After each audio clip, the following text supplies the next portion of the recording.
Wala tu na chuan smartphone keypad a ni la hrian zen zen lo chi hrang hrang kan ron ti dawna ama sabera chuan hetianga text correction ti re dan hi kan ti phutang text correction chu en tinan local nge nge ang chi ti taila el kal ting hena horop toi hmang don taila nge te hi hey tiang te lo inject thina kar ol kan da khan ka tiang ti re dan kha kan zir don kan zir don ni phuta ma sabera chuan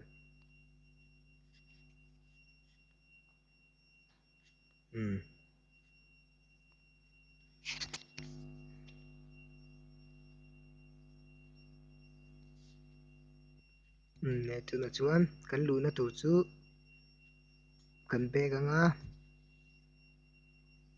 setting a kan lut don ani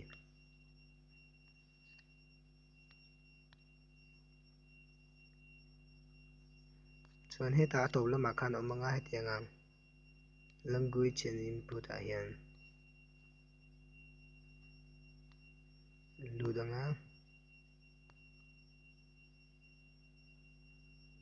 an heta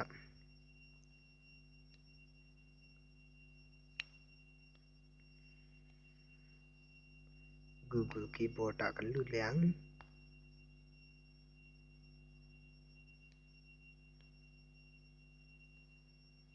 text correction a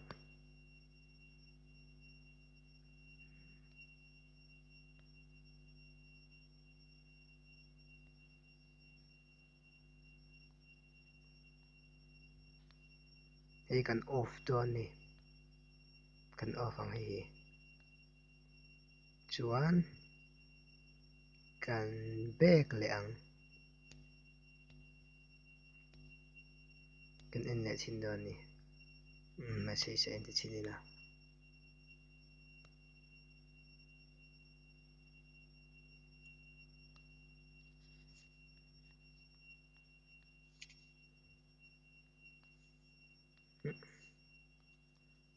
hi kan tia kar ro kan da chinanga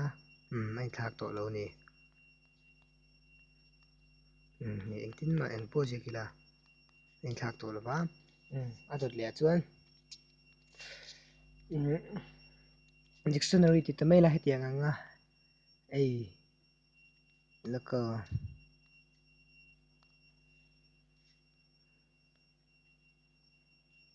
a zia theina nge nei hetianga nga elai noi thanks ti te ron inject thinin dinan ol sam to jena ti lai hi thanks ti la hian met taila ti hian inject thei me a hetiang hi du a pei dan chu long press rei deuh hlek kan hmetanga hian chuan heta delete a word thareng tinan i word ila zianga lo hi gu i phone khan a lo download zela view ti te hi ti khan a in download zela tuna view ti kan zing le chinang eng te hi pei du chuan heta chuan pakhat le chu a keyboard hi nalh tawk a rawng chi hrang hrang te kan dah do chuan heta kan bag liang setting ah pawh kan lut liang keyboard rawng thlak dan smartphone keyboard rawng thlak dan chu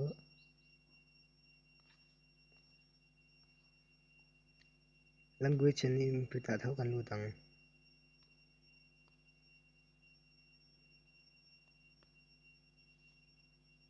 chuan angai a tho Google keyboard a kan lutanga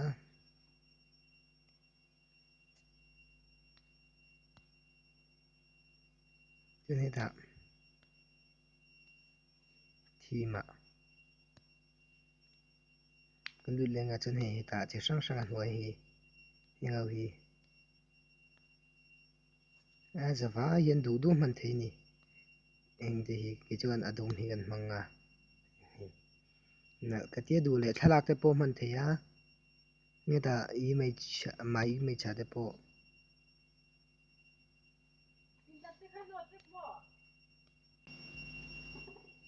thalak te pawh hman thei a hei kan hmang chinang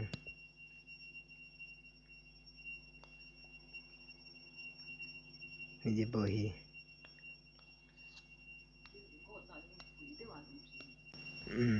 ngay du le thian a fia lo deuh pon number pawh dah the ti pon he ti pon du dan adjust thiam ma se ni hi chu hmang lo tam mai hi la ka u nau no nia ki chuan hei ka hmang dua chuan heta kan a bag na hian kan bag to panga chuan in hmang ani mai a in le chini la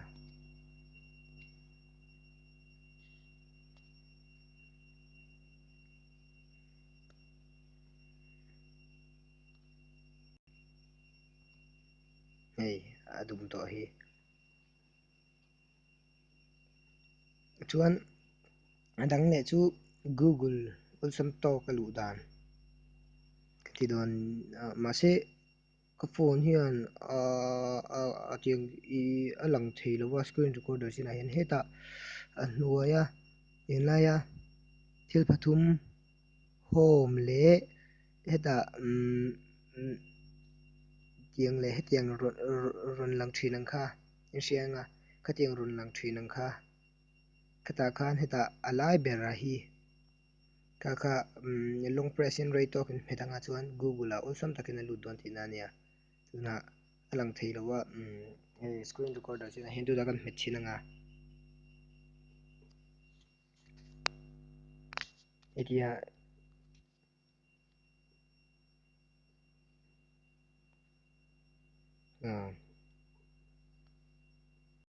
kan Google ulsam to ka lut dan nia chuan rang to ka thil I type du chuan ting hian